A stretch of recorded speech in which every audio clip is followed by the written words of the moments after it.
Lieutenant general Nadeem انجم نے شہباز شریف سے کچھ دیر قبل وزیر اعظم ہاؤس میں ملاقات کی۔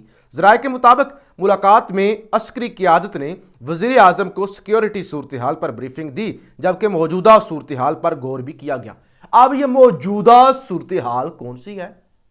سپریم کورٹ کی ہے، مذاکرات کی ہے، معیشت کی ہے، کون سی موجودہ صورتحال ہے اس کا ذکر نہیں کیا گیا، لیکن موجودہ کے اندر جب موجودہ کا ذکر آتا ہے تو پھر اس میں بہت کچھ آ جاتا ہے۔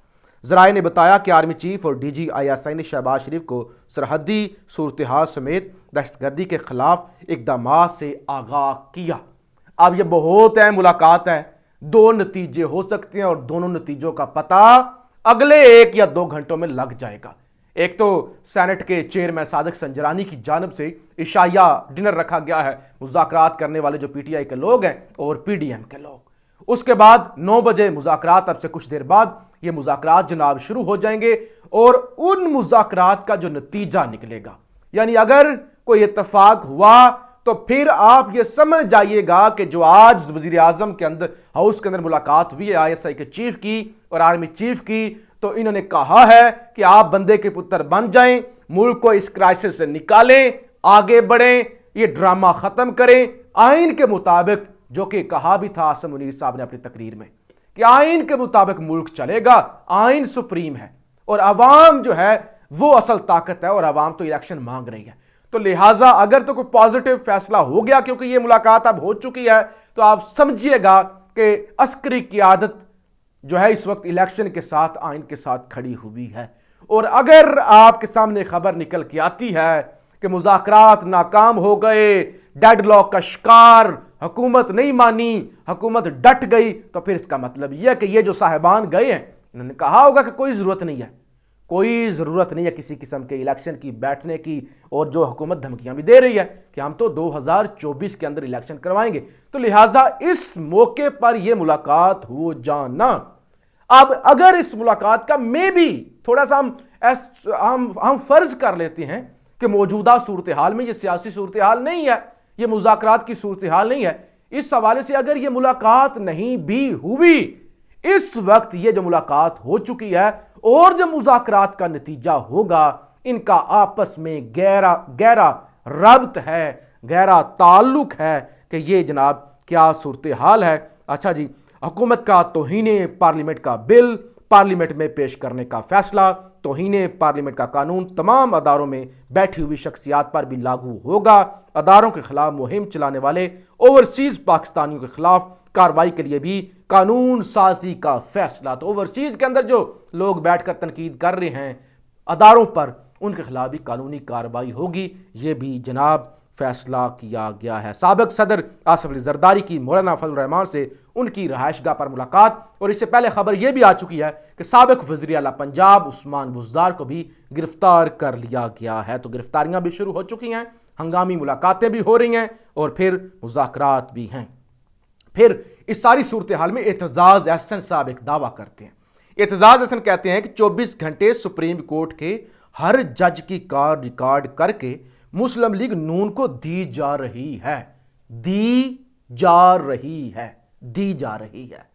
کر کوئی اور رہا ہے، دی جا رہی ہے۔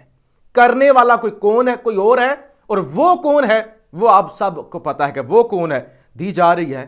اور ججز کے علاوہ ججز کی فیملی کے 50 قریبی لوگوں کی بھی کالز بلیک میلنگ کے لیے ریکارڈ کی جا رہی ہے۔ بیرسٹر اعتزاز احسن کہ ایک تو ججز کی ڈائریکٹ، پھر ان کے جو قریب ترین 50 فیملی ممبر ہیں، کوئی چاچا، کوئی بھتیجا، کوئی رشتہ دار، کوئی دوست، ان کی بھی کالز ریکارڈ کی جا رہی ہیں۔ یہ اعتزاز احسن صاحب کی جانب سے کہہ دیا گیا ہے۔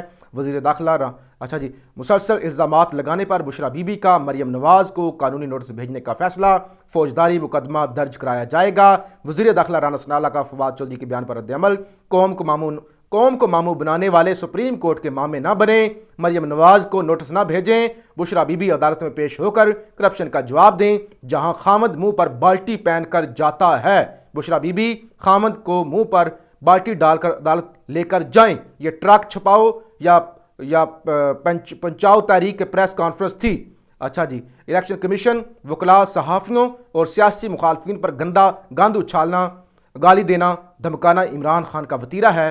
جو خلاف بات کرے وہ وکلا پہ پے رول پہ ہیں اور صحافی لفافے ہیں، الیکشن بکاؤ ہے، جو غلامی نہ کرے وہ مسلم لیگ نون کے ہیں، پے رول پہ ہیں، جو صحافی حق کی بات کرے وہ لفافہ ہیں۔